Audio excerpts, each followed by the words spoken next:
رجب کا مہینہ شروع ہے۔ ماہ رجب میں بہت سارے کام ایسے ہیں جو نہیں کرنے کے اور لوگ اس کو ضرور کرتے ہیں۔ وہ ایک بہت معروف رسم کہہ لیں، بدعت کہہ لیں، یا اس کو آپ کوئی خرافات کا حصہ دے لیں، وہ ہیں کنڈے کی رسم۔ کنڈے کی رسم 22 رجب کو بہت سارے لوگ جن کے پاس علم نہیں ہے لیکن دین سے محبت ہے، دین کی درد ہے، وہ لوگ کسی کو دیکھا دیکھی سازش کا شکار ہو کے کم فہمی کی بنیاد پہ کنڈے کی رسم کے اندر شریک ہو جاتے ہیں۔ اور جو لوگ کنڈے کی رسم ادا کرتے ہیں تو ان نے یہ تاثر دیا ہے کہ یہ کنڈے حضرت امام جعفر صادق کے کنڈے ہیں، حالانکہ ان کنڈوں کی رسم کا حضرت امام جعفر صادق سے دور کا بھی تعلق نہیں۔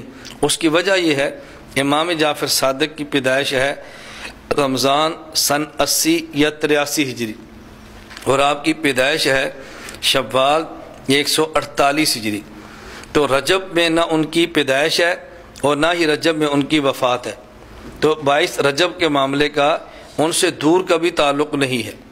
حضرت امیر معاویہ رضی اللہ تعالیٰ عنہ کی جو وفات ہے وہ ہے 22 رجب سن 60 ہجری۔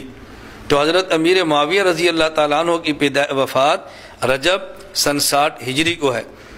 اصل کیا تھا کہ جو حضرت امیر معاویہ رضی اللہ تعالیٰ کے دشمن ہیں اور شریعت کے باغی ہیں اور اہل تشیع ہیں، ان لوگوں نے حضرت امیر معاویہ رضی اللہ تعالیٰ عنہ کی وفات پر رات کو چھپ کر یہ حلوے اور مانڈے پکا کر خوشی کی ہے۔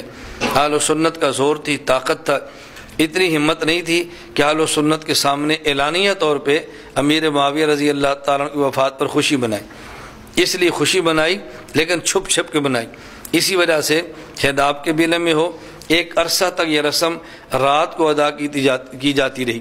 لوگ کہتے تھے کہ کنڈے صبح فجر کی اذان سے پہلے پکانے اور کھانے ضروری ہیں۔ اس کی بنیاد کیا تھی کہ اہل تشیع اور روافض امیر معاویہ رضی اللہ عنہ کی وفات پر یہ رات کی تنہائی میں اور رات کے اندھیروں میں اس رسم کو بنایا کرتے تھے، لیکن جب سے شیعت نے زور پکڑا یا یوں کہ اہل سنت کے ایمان میں کمزوری آئی اور اپنے عقائد کا تحفظ چھوڑا ہے، اس وقت سے اب دن کو اعلانیہ طور پر بھی کنڈوں کی رسم شروع ہو گئی ہے۔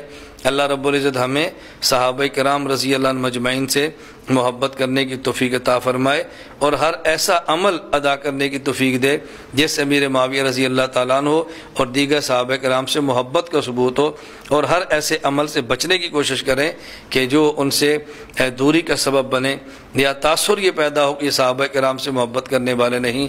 اللہ ہمیں صحابہ کرام کے نقش قدم پر چلنے کی توفیق عطا فرمائے۔